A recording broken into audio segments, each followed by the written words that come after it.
Hello, my name is Jua Robinson, and this is my wife, Regina Robinson. And today we are going to be speaking about the importance of sexual purity until marriage. Sexual purity in marriage is so key, isn't it, honey? It is. It is. It's so important to understand the foundation of why be sexually pure before marriage. Answering that question, you need to recognize that God has set up a blueprint to say, flee sexual immorality. And I know that it was worth the wait. Going into marriage as a virgin, I was able to recognize the powerful tensions very early on as a teenager, and knowing that in my own personal journey, there were standards that I needed to set up very early on. And prior to meeting you, having those standards set up, having people around me to encourage the standard of refraining from sexual activity set me up in a positive way prior to meeting you. What was your journey, honey? Well, my journey was one that was very different. I unfortunately didn't wait for you in order to have sex. Really struggled with this idea of seeing women in a form of, in an unhealthy form of even seeing women as a conquest.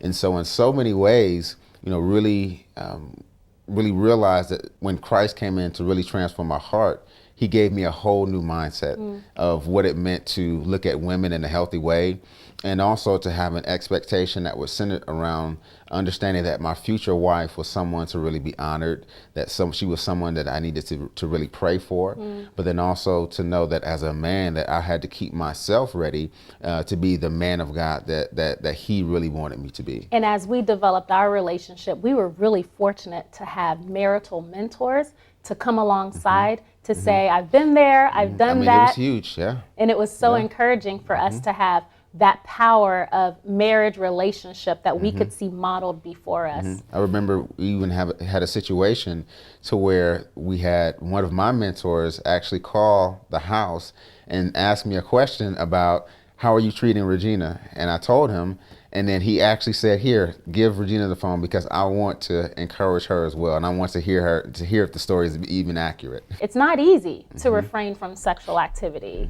because we are built to want to connect with each other. But I can say that you were worth waiting for. Amen, amen. And you were as well. What about me? The reality, as I think about this, I think about our journey over the years, our four kids later, several years of being married, realizing that when we were engaged, we made commitments to each other that we're now seeing the fruit of.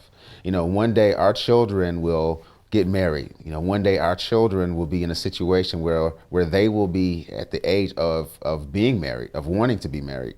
And we'll be able to look at our kids and say, your dad was worth waiting for. Your mom was worth waiting for. And for me, that was special. That's special because we did wait until marriage to have sex.